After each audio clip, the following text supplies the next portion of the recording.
Selamat pagi dan salam sejahtera untuk kita semua.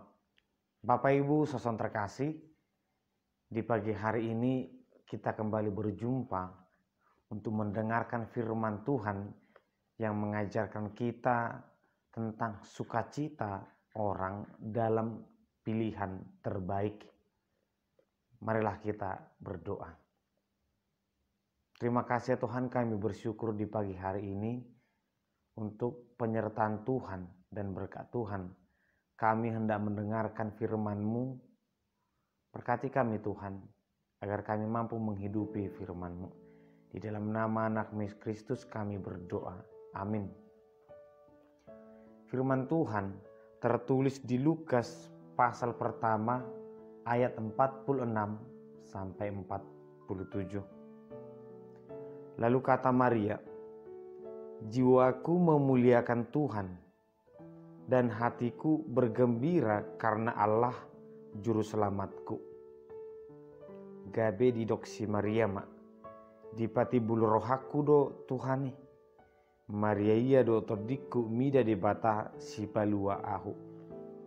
Demikian pembacaan firman Tuhan. Bapak Ibu saudara terkasih, sering terjadi orang-orang yang melakukan pilihan terbaik itu dianggap tidak waras pada masanya. Mark Zuckerberg ketika dia ingin mendirikan Facebook, dia mengajak teman-temannya dengan mengatakan, kita akan melakukan sesuatu yang sangat besar di dunia. Dari sekian atau dari beberapa temannya, hanya 2 yang mau ikut, sedangkan yang lainnya mengatakan itu tidak masuk akal.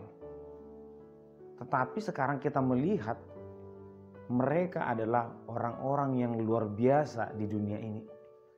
Ketika kita membuka Facebook, maka keuangan akan tambah dari mereka.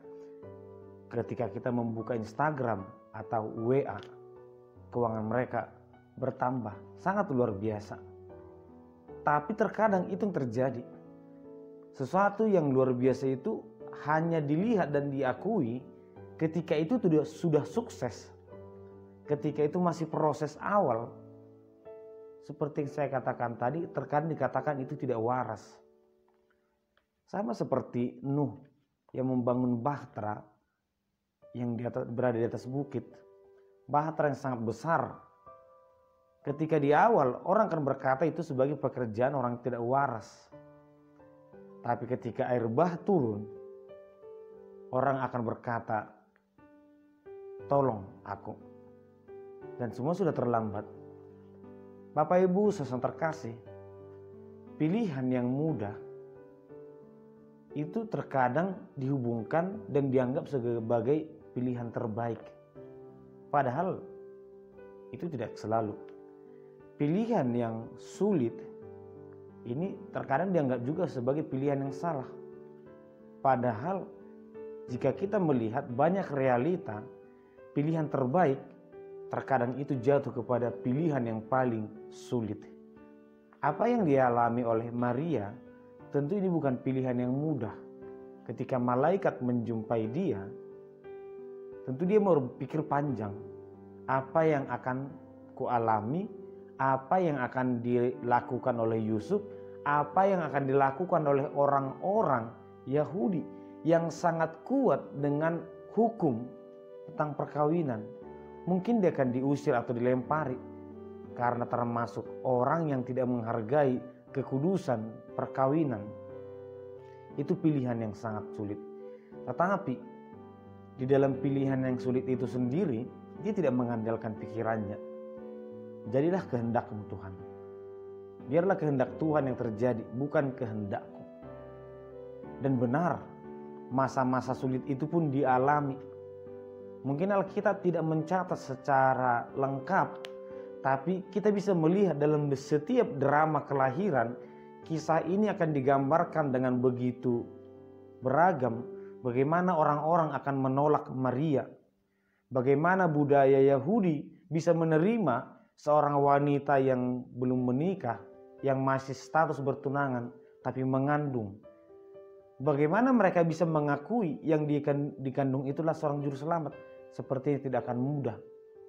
Tetapi masa-masa sulit itu tidak membuat Yusuf dan Maria takut atau mundur ataupun meninggalkan Tuhan.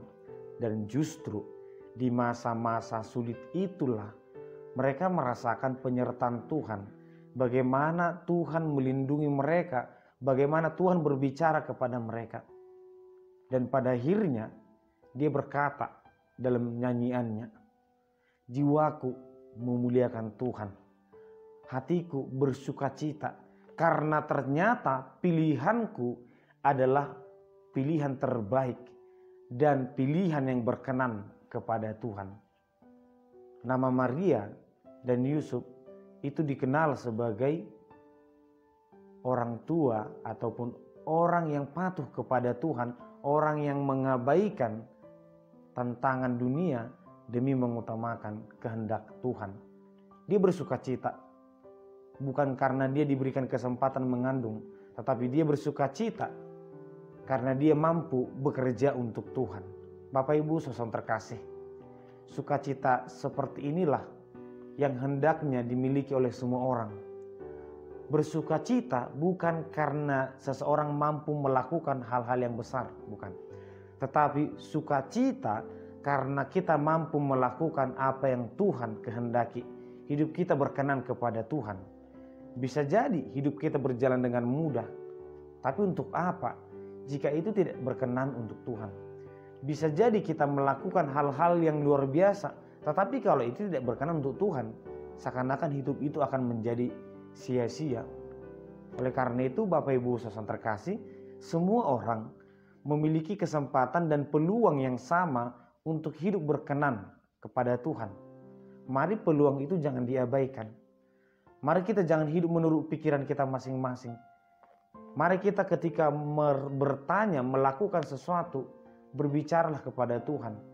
Berdoalah kepada Tuhan agar kiranya setiap pilihan itu tidak jatuh kepada pilihan yang mudah atau pilihan yang sulit, tetapi jatuh kepada pilihan yang berkenan kepada Tuhan dan pilihan yang pada akhirnya akan memuliakan Tuhan. Oleh karena itu Bapak Ibu saudara terkasih, jika Maria bersukacita dalam hidupnya, itu karena dia berserah kepada Tuhan, itu karena dia mau hidup untuk Tuhan. Maka kita juga biarlah sukacita yang sama hadir dalam diri kita. Di akhir tahun 2021 ini, kita tetap setia melakukan hal-hal yang berkenan kepada Tuhan. Amin, kita berdoa. Terima kasih ya Tuhan, kami bersyukur untuk berkat dan penyertaan Tuhan dalam kehidupan kami masing-masing. Kami bersyukur untuk perjalanan hidup yang berbeda-beda.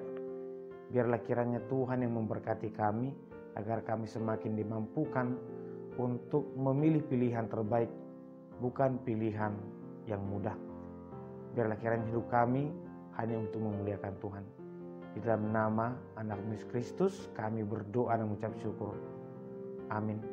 Anugerah dari Tuhan Yesus Kristus, kasih setia Allah Bapa, dan persekutuan Roh Kudus kiranya menyertai kamu sekalian. Amin.